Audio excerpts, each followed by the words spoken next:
कि देश का प्रधानमंत्री ये कह रहा हो जय बजरंग बली का नारा लगाइए और कमल छाप का बटन दबाइए।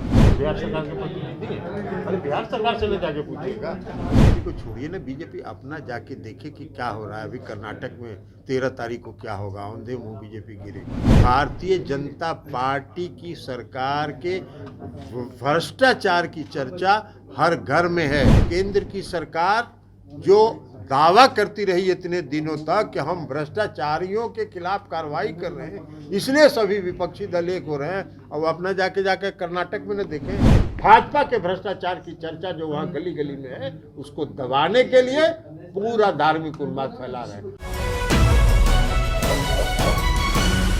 आनंद मोहन की रिहाई को लेकर के सुप्रीम कोर्ट ने राज्य सरकार और आनंद मोहन को नोटिस भेजा। इसी को लेकर के जब बातचीत की गई जदयू के राष्ट्रीय अध्यक्ष ललन सिंह से, तो उन्होंने साफ तौर पे कहा कि हम बिहार सरकार के प्रतिनिधित्व हैं क्या। वहीं पे जिस तरह से कर्नाटक में चुनाव हो रहे हैं विधानसभा, इसको लेकर के भी उन्होंने साफ तौर पे कहा है कि देखिए बीजेपी किस तरह से है बजरंग बली के नाम पे आप वोट मांग रही है। उन्होंने भ्रष्टाचार को लेकर के भी जमकर बरसे। उन्होंने कहा है कि जब भी लोग उनके खिलाफ बोलते हैं तो वो अपनी जांच एजेंसियों को उनके खिलाफ लगा देते हैं। वहीं सासाराम मामले को लेकर के भी उन्होंने साफ तौर पे कहा है जो भी जातीय उन्माद फैलाएंगे बिहार सरकार उनके ऊपर कार्रवाई करेगी। उन्होंने साफ तौर पे कहा है कि जो लोग भी अपराध करते हैं तो क्या वो अपराध कबूल करते हैं, तो बीजेपी भी इसी तरह का काम कर रही है, लेकिन बिहार सरकार उनके ऊपर कार्रवाई तो करेगी क्योंकि जातीय उन्माद जो फैलाएं। और भी क्या कुछ कह रहे हैं जदयू के राष्ट्रीय अध्यक्ष ललन सिंह, छोड़े जाते हैं उनके पूरे बयान के साथ। बिहार सरकार के प्रतिनिधि हैं, अरे बिहार सरकार से न जाके पूछिएगा। बिहार सरकार, केंद्र सरकार और आनंद मोहन तीनों को एससी ने नोटिस जारी किया है। तो जाके जिनको नोटिस जारी किया उनसे ना पूछिएगा, हमको नोटिस जारी किया है जो हमसे सवाल पूछ रहे हैं। अरे जिनको नोटिस जारी किया है उससे जाके पूछिएगा कि नोटिस आपको जारी किया है। सर, कल नीतीश कुमार जी उड़ीसा जा रहे हैं, फिर चर्चा हो रही है कि महाराष्ट्र भी जाएंगे। आगे लगता है कि और मुहिम तेज होगी। जी हाँ, एकदम मुहिम तेज होगी और जब मुहिम अंतिम परिणति पर पहुंचेगा तो आपको बता दिया जाएगा कि मुहिम अंतिम परिणति पर पहुंची।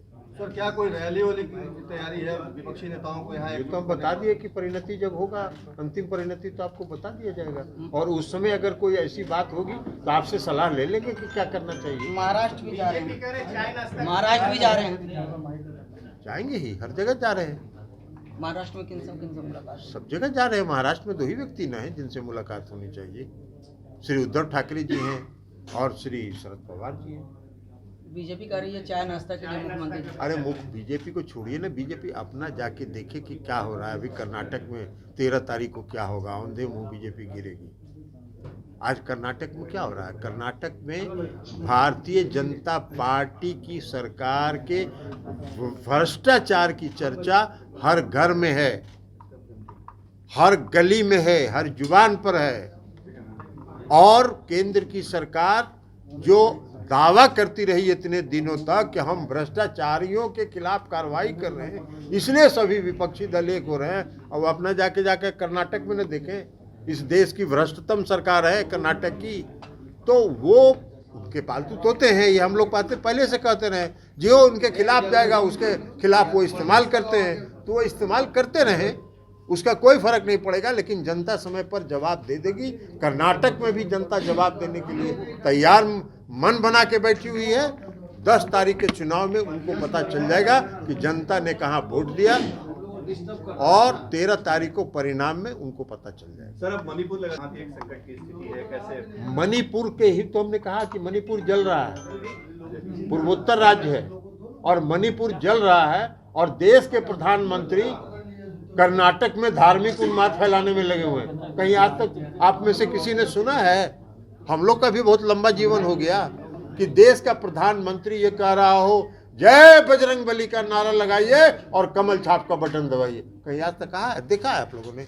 ऐसा कहीं बोलता है प्रधानमंत्री चुनाव प्रचार में? लेकिन है धार्मिक उन्माद उनको फैलाना, क्योंकि भ्रष्टाचार की जो चर्चा, उनके भ्रष्टाचार की, भाजपा के भ्रष्टाचार की चर्चा जो वहाँ गली गली में है, उसको दबाने के लिए पूरा धार्मिक उन्माद फैला रहे हैं। जितना फैलाना है फैलाते रहे, परिणाम उनको कुछ नहीं मिलेगा। लेकिन मणिपुर की जहाँ तक बात है, मणिपुर जल रहा है और इस देश के प्रधानमंत्री, इस देश के गृह मंत्री कर्नाटक में अलग अलग रूप धारण करके घूम रहे हैं, धार्मिक उन्माद फैलाने में लगे हुए हैं।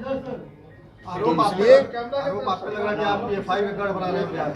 क्या आप लोग PFI का गढ़ बना रहे हैं बिहार में। ये आरोप लगा रहे हैं। आरोप लगा रहे हैं, उनको लगाने नहीं दीजिए। भ्रष्टाचार का पूरा गढ़ बनाए हुए हैं ना कर्नाटक में, भ्रष्टाचार की जाके और भ्रष्टाचार के खिलाफ लड़ रहे थे और उनकी चर्चा भ्रष्टाचार के हर गली में है। तो ये सब नहीं चलने वाला है। कुछ दिन के जो चलाना हो वो चला ले, उसके बाद कुछ नहीं चलने वाला। बीजेपी प्रदेश अध्यक्ष ने कहा है कि सासाराम और नालंदा में जो घटना घटी है, छोड़िए ना बीजेपी के प्रदेश अध्यक्ष को कुछ जानकारी है और उनके गृह राज्य मंत्री को कुछ जानकारी है। की पुख्ता व्यवस्था नहीं। बिहार में जो लोग भी धार्मिक उन्माद फैलाने का प्रयास करेंगे, किसी को धार्मिक उन्माद फैलाने की अनुमति नहीं दी जाएगी। नीतीश कुमार जी की सरकार है, सुशासन की सरकार है, कानून का राज चल रहा है। कहा गया कि हाईकोर्ट में अरे जो हाई कोर्ट निर्दोष लोगों को आप सर्टिफिकेट दे रहे हैं। बीजेपी कह रही है तो बीजेपी तो कहेगी ही ना, धार्मिक उन्माद वो फैला रहे हैं। तो जब जांच में लोग पकड़े जाएंगे तो कहेंगे ही निर्दोष हैं। कहीं आज तक सुने हैं कि जो अपराधी है वो कहता है कि हाँ हम अपराधी हैं। भाजपा के नेता को टारगेट किया जा रहा है। विपक्षी दलों के भाजपा के नेता अगर इस देश में धार्मिक उन्माद फैलाएंगे तो वो जाएंगे।